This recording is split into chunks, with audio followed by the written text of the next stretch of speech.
ಮೊಬೈಲಿಟಿ India Anand ಅವರು ಸೇವೆನ ನಾನು ಯಾವತ್ತೂ ಕೂಡ ಮರೆಯಲ್ಲ. ನಮ್ಮ ತಾಲೂಕಿನಲ್ಲಿ ಇರ್ತಕ್ಕಂಥ ಅಂಗವಿಕಲರು ನಾವೆಲ್ಲರೂ ಕೂಡ ದೇವ್ರ ದಯದಿಂದ ಒಂದು ಎಲ್ಲ ಅಂಗಾಂಗಗಳು ಚೆನ್ನಾಗಿದ್ದಾವೆ, ನಾವೇನೋ ಓಡಾಡ್ಕೊಂಡಿದ್ದೀವಿ.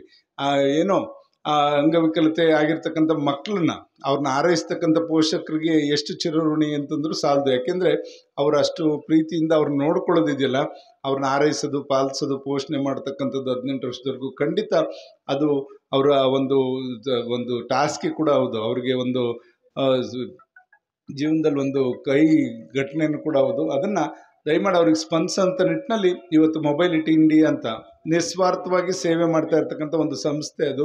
ಖಂಡಿತ ನಮ್ಮ ತಾಲೂಕಿನಲ್ಲಿ ಎಲ್ಲ ಭಾಗದಲ್ಲೂ ಉಳಿಯಾರು, ಚಿಕ್ಕನಾಯಕನಹಳ್ಳಿ ಎಲ್ಲ ಕಡೆನೂ ಹೋಗಿ ಇರ್ತಕ್ಕಂಥ ಮಕ್ಕಳನ್ನ ಯಾರು ಗುರುತಿಸಿ ಖಂಡಿತ ಅವ್ರಿಗೆ ಏನೇನು ಸಲಕರಣೆ ಬೇಕು, ಸಲಕರಣೆ ಜೊತೆಯಲ್ಲಿ ಆ ಮಕ್ಕಳಿಗೆ ಫಿಸಿಯೋಥೆರಪಿ ರೀತಿಯಲ್ಲಿ ಅವ್ರಿಗೆ ಕಾಲಾಗದೇ ಇದ್ದರೆ ಅವ್ರಿಗೆ ಯಾವ ಥರ ನೀವು ಟ್ರೈನಿಂಗ್ ಕೊಡಬೇಕು, ಯಾವ ಥರ ಅವ್ರನ್ನ ನಡೆಸಬೇಕು, ಅವ್ರಿಗೆ ಯಾವ ರೀತಿ ಅವ್ರನ್ನ ಏನು ವೈಫಲ್ಯತೆ ಇದನ್ನು ಕಂಡುಕೊಂಡು ಅದನ್ನು ಸರಿಪಡಿಸ್ಲಿಕ್ಕೆ ಆಗ್ತದ ಅಂತಕ್ಕಂಥ ಪ್ರಯತ್ನಗಳನ್ನ ಆ ಒಂದು ಸಂಸ್ಥೆ ಮಾಡ್ತಾ ಇದೆ.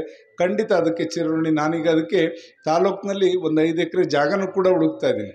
ಹುಡುಕಿ ಇದಕ್ಕೆ ಒಂದು ಏನು ಅಂಗವಿಕಲರ ಮಕ್ಕಳಿರ್ಬೋದು, ಮತ್ತೀಗ ವಿಶೇಷವಾಗಿ ನೋಡ್ತಿದ್ವಿ BP ಎಲ್ಲ ಟೆನ್ಷನ್ನಲ್ಲೇ ಬದುಕ್ತಾ ಇದ್ವಿ. ಯಾವಾಗ ಟೆನ್ಷನ್ BP ಜಾಸ್ತಿಯಾಗಿ ಸ್ಟ್ರೋಕ್ಗಳು ಆಗ್ತವೋ ಗೊತ್ತಿಲ್ಲ. ಸ್ಟ್ರೋಕ್ ಆದಾಗ ಯಾವ್ದಾದ್ರು ಒಂದು ಭಾಗ ನಮ್ಗೆ ಪಾರ್ಶ್ವವಾಯು ಹೊಡೆದಾಗ ಖಂಡಿತ ಅದಕ್ಕೆ ಮಸಾಜ್ ಇರ್ಬೋದು, ಬೇರೆ ಬೇರೆ ಥರ ಫಿಸಿಯೋಥೆರಪಿ ಎಲ್ಲ ಬೇಕಾಗ್ತದೆ.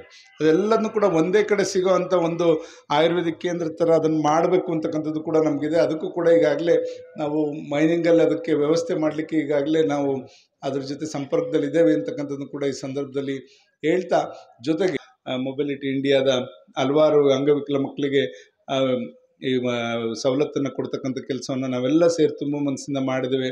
ಖಂಡಿತ ಇದು ನಮಗೆ ಒಂದು ಮನಸ್ಸಿಗೆ ಸಮಾಧಾನ ತರ್ತಕ್ಕಂಥ ಒಂದು ಕರ್ತವ್ಯ ಅಂತ ನಾವು ಭಾವಿಸ್ಕೊಂಡು, ಇನ್ನೂ ರೈತರಿಗೆ ಏನೇ ಸವಲತ್ತಿದ್ರು ಕೂಡ ನಾವು ಅವ್ರ ಜೊತೆ ಇರ್ತೇವೆ ಅಂತಕ್ಕಂಥದ್ದನ್ನ ಈ ಸಂದರ್ಭದಲ್ಲಿ ಹೇಳ್ತಾ, ಜೊತೆಗೆ ಇಲ್ಲಿ ತಮ್ಮ ಜೊತೆ ಕೆಲವು ಮಾತನ್ನ ಹಂಚ್ಕೊಳ್ಳಿಕ್ಕೆ ಅವಕಾಶ ಮಾಡಿಕೊಟ್ಟಂಥ ಸರ್ವರಿಗೂ ವಂದಿಸಿ ನನ್ನ ಮಾತು ಮುಗಿಸ್ತೇನೆ. ಜೈ ಹಿಂದ್, ಜೈ ಕರ್ನಾಟಕ.